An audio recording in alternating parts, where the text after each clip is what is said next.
আমার শ্বশুরমশাই ইলিশ মাছ খেতে ভীষণ ভালোবাসে।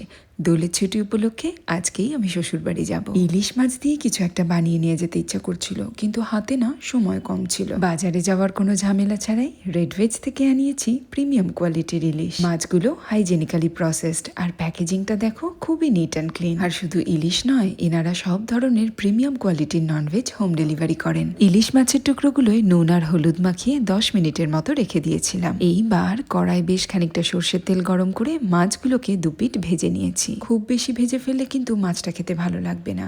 তারপর ওই মাছ ভাজার তেলেই দিয়ে দেবো কয়েকটা থেতো করা গোলমরিচ আর কাঁচা লঙ্কা। এরপর 1 চামচ হলুদ গুঁড়ো জলে গুলে ওই তেলের মধ্যে দিয়ে 1 মিনিটের মতো কষিয়ে নেব। খানিক আগে বাসমতি চালের ভাতটা সেদ্ধ করে রেখেছিলাম, সেই ভাত এবং পরিমাণ মতো নুন দিয়ে হালকা হাতে সবকিছুকে মিশিয়ে নেব। খুব বেশিক্ষণ ধরে মেশালে কিন্তু ভাতগুলো ভেঙে যেতে পারে। তারপরে ভাতের উপরে ভেজে রাখা ইলিশ মাছগুলো বসিয়ে ওপর থেকে কয়েকটা কাঁচা লঙ্কা চেরা দিয়ে দেব। এবার ঢাকা চাপা দিয়ে একদম লো ফ্লেমে 10 মিনিটের মতো দম দিয়ে নিলেই তৈরি হয়ে যাবে গরম গরম ইলিশ মাছের তেল পোলাও। প্রথমেই শ্বশুরমশাইয়ের জন্য তুলে রেখে টিফিন বক্সটা রেডি করে রাখলাম।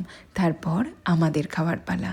এত সুন্দর মাছ আর এত ভালো সেন্ট বেরিয়েছে পোলাওটা থেকে যে আমি প্রশংসা করার ভাষা হারিয়ে ফেলছি। রেসিপিটা তো বাড়িতে অবশ্যই ট্রাই করে দেখো। আর এই রকম প্রিমিয়াম কোয়ালিটির ইলিশ মাছ পেতে চাইলে রেড ভেজের হোয়াটসঅ্যাপ নাম্বারে যোগাযোগ করো। বুকিং করার সময় তোমরা আমার এই ভিডিও লিঙ্কটা যদি ওনাদের পাঠাও, তোমাদের প্রথম অর্ডারে পেয়ে যাবে 50 রুপিস অফ।